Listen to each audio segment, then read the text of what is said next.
নমস্কার, আমি সুমন গোস্বামী। দু তিন দিনই বহুত বৃষ্টি দিছে। তো এই বৃষ্টিতে অনেকেই অনেক আনন্দ করতেছে, আমরাও আনন্দ করতেছি, আমরাও ব্লগ টক বানাইছি। কিন্তু সবাই আনন্দ করতেছে না, কিছু কিছু মানুষ আছে বহুত কষ্টে কাটতেছে এই বৃষ্টির দিন। যেমন আমাদের বাড়ির লোকই আমার যেটা দেন ভিডিওটা দেন, দেখলে বুঝবেন ঘর বাড়ির কী অবস্থা হয়েছে। দেন ভিডিওটা, যারা ঘরটা দেয় তো নিতেছে আমার, যারা ঘর বিজ্জা পুরা একদম বলে শুভ হয়েছে গিয়ে দেখেই।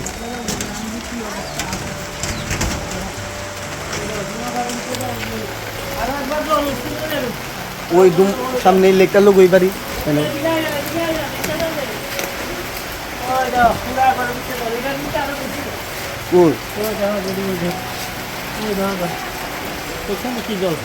পুরা ভোর জলে ঘুরে গেছে। এমনি থাকবো পঞ্চে জানে জল মল দিয়ে পুরা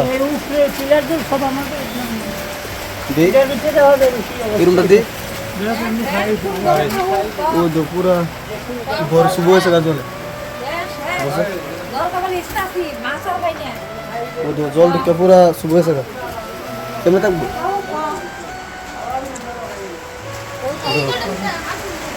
কি অবস্থা পারে অবশ্যই কমু। তো কথাই দই, এই যে বৃষ্টিটা সবাই লাগে রোমান্টিক না, কি কেউ কোনো কোনো মানুষের লাগে কষ্টদায়ক। ওখানে দেখে এলাম আমার জেঠার বাড়ির জল ঢুকে পুরো একদম ডুবু না, মানে মোটামুটি ঘুমান যেত না আর কি, এমন একটা অবস্থা হয়েছে। তো শুধু এখানে না, এই বৃষ্টি আরও অনেক ক্ষতি হইতেছে, বহুত মানুষের ক্ষতি হইতেছে। যেমন আমরা হাওড়া নদী বুইরা, হাওড়া নদীর সামনে যে বসত বাড়িটা ছিল সব একদম জলে ডুবু হয়েছে। তো এখানে তো কিচ্ছুই না, আরও অনেক জায়গাতে আছে বহুত ধরনের ক্ষতি হইতেছে, জায়গা ক্ষতি হইতেছে। তো বৃষ্টি তো আর কমাই যেতাম না, বৃষ্টি কি আমরা কমাইতে পারব? ভগবান দিতেছে, ভগবানের লোকও তো পারতাম না। তো যে দূরই পারি, কেউ যদি হেল্পের লেগে আয়ে তো হেল্প করানোর চেষ্টা করো, তারাই দিও না যেতটুকুই পারো। মানে এমন না যে 10 লাখ 20 লাখ টাকা হেল্প করতে দিও, যতটুকু সামর্থ্য আছে এতটুকু টাকা দিয়ে হেল্প করে দিও। যদি মানে তোমার নজরদারিতে পড়ে বা কেউ তোমার সামনে হেল্পের লেগে আয়ে, আর তাদের লেগে প্রেয়ার ছাড়া তো আর কিছু করতে পারতাম না, আর কিছু হেল্প করতাম ইডি ছাড়া তো আর কিছু করতে পারতাম না।